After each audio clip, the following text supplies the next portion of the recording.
Hi, boys and girls, and welcome to Cubby's Corner. My name is Mrs. Farnell, and I am your guest reader tonight. I am reading a story called Ruby Finds a Worry. Let me give you a little bit of background information. This is a book about a girl who cannot get rid of a worry. Everyone worries about things from time to time, and it can be hard to stop. Even though we cannot see our worries like Ruby can, they're there with us. Ignoring them can sometimes make them worse. So here are a few questions to ask yourself when you think you have a worry that's stuck to you. Question 1. What am I feeling sad? Am I angry? Am I anxious? Am I sad? Am I all three? What could be causing me to feel this way? And who can I talk to about my worry? No matter what you're feeling, remember that it always helps to talk about it. Be open, be honest, and be you. Now, are you ready to hear the story? Ruby Finds a Worry. Let's find out if she gets rid of her worry and how she does it. All right. Ruby loved being Ruby. She loved to swing up high.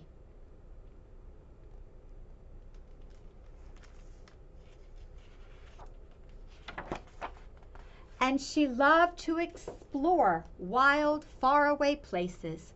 Sometimes she even went all the way to the very bottom of the garden.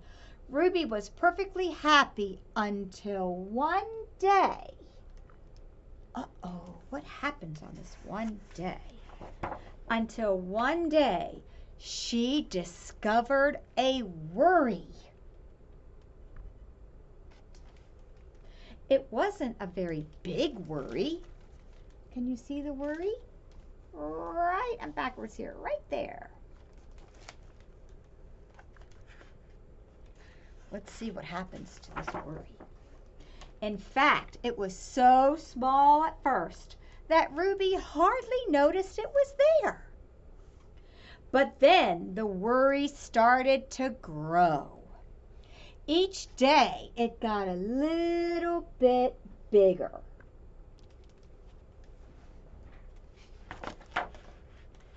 It just wouldn't leave her alone.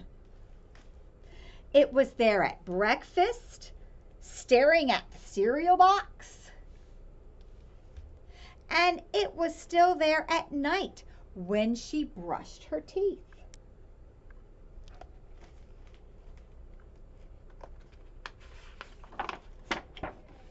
The funny thing was that no one else could see Ruby's worry, not even her teacher.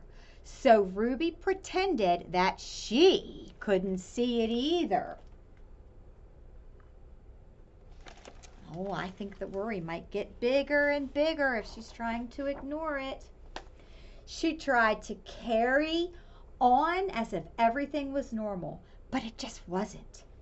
The worry was always there, stopping her from doing the things that she loved so much to do.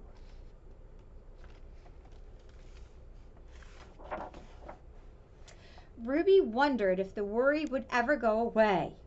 What if it didn't? What if it stayed with her forever? Ruby didn't realize it, but she was doing the worst thing you can ever do with a worry.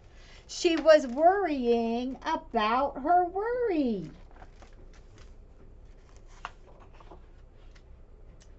Now the worry was enormous. It could barely fit in the kitchen at dinner time. It filled up half of the school bus. Oh my. And it took up whole rows at the movie theater. The worry became the only thing that Ruby could think about, and it seemed like she would never feel happy again.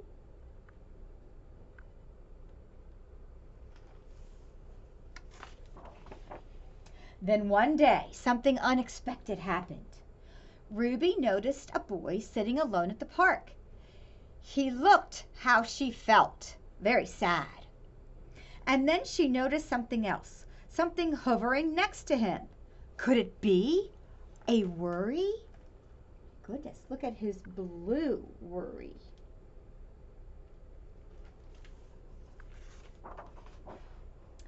It was.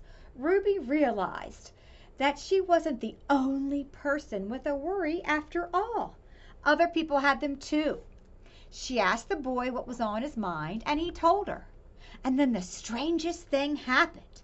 His worry began to shrink.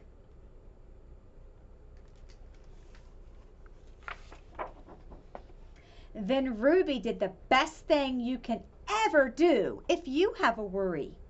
She talked about it, and the words tumbled out.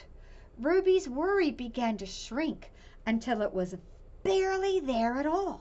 Soon, both of their worries were gone.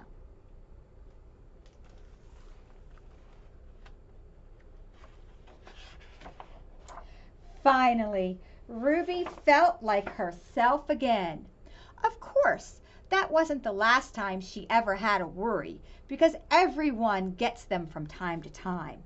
But now that she knew how to get rid of them,